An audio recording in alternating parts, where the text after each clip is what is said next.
Welcome back everyone. नमस्ते सभी को। आज घटस्थ योगा श्रृंखला महर्षि घिरंड में हम जानेंगे कला और गुणों से होते हुए ध्यान लगाते हुए कैसे बिंदु मतलब शून्य अवस्था तक पहुंचते हैं। यहाँ पर शून्य अवस्था जिसे आप बिंदु या फिर आत्मा, परमात्मा या भगवान जो भी कह लें, येलो डॉट से दर्शाया गया है।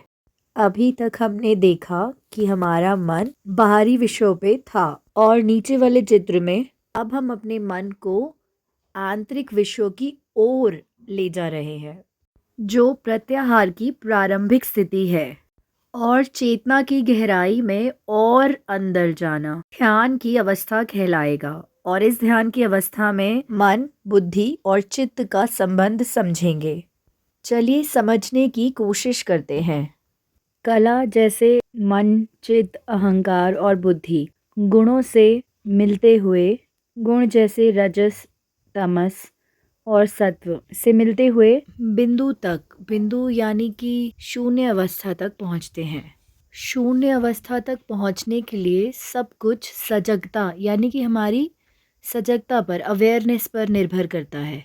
जब तक हम सजग रहते हैं, अवेयर रहते हैं, अवेयर रहते हुए सतर्कता से देखते हैं और अनुभव करते हैं, एक्सपीरियंस करते हैं, तब तक हम तरह तरह की रुकावटों को देख पाते हैं। लेकिन जब हम अवेयरनेस छोड़ दें या यूं ही अपने आप को छोड़ देते हैं, अवेयरनेस नहीं रखते, तब हमारे मन की अवेयरनेस इन रुकावटों को पार कर जाती है और थोड़ी देर के लिए कुछ बहुत इम्पोर्टेंट, बहुत विशेष आध्यात्मिक अनुभूतियाँ हमें होती हैं। और जब हमारी सजगता इन अनुभवों को एक विषय बना देती है, एक टॉपिक में बदल देती है, तब यह असीम अनुभव सीमित रह जाते हैं। और सीमित रहने की वजह से ही ये जो हम बिंदु तक, शून्य अवस्था तक पहुंचने की कोशिश करते हैं, वह भी सीमित ही रह जाता है।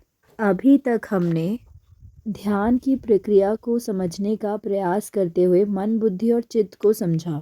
अब अहंकार को समझते हैं। ऐसा बताया गया है कि बिंदु से उत्पन्न नाद जब त्रिगुणात्मक प्रकृति के गुणों जैसे सत्व, रज और तमस से होता है, तब तरह तरह के अनुभव होते हैं। जैसे जब रजस गुणों का संपर्क होता है, तब अहम, कर्ता का भाव आता है, जैसे मैं करने वाला हूँ। और जब तमस से नाद का संपर्क होता है, तब घमंड के रूप में अहम की अनुभूति होती है। और जब सत्व से नाद का संपर्क होता है, तब दिव्य स्तोत्र की अवेयरनेस, सजगता आती है। और जब इन तीन गुणों का संपर्क मतलब तमस, रजस और सत्व गुणों का संपर्क चित्त से होता है, तब वह एक व्यक्ति का आकार धारण करता है और अहंकार कहलाता है। परमात्मा को जानने का श्रेष्ठ तरीका ध्यान ही है। जो लोग ध्येय के आकार को महत्व नहीं देते, उन्हें भी यह मानना ही होगा कि ध्यान के लिए कोई आकार, कोई रूप अवश्य नहीं है। यहाँ तक सुनने के लिए बहुत बहुत धन्यवाद।